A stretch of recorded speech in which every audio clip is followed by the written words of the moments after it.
যারাই আমায় মন্দ বলে তারাই আমার পরম বন্ধু, যারাই আমায় মন্দ বলে তারাই আমার পরম বন্ধু। যত জ্বালা তত ভালো, যত জ্বালা তত ভালো, যত জ্বালা তত ভালা পুরাইয়া বানাইছে সাধু।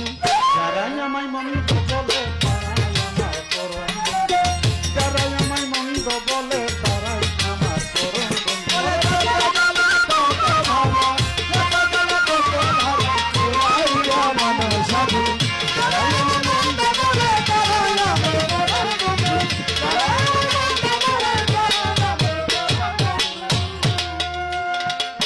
যারা আমায় মন্দ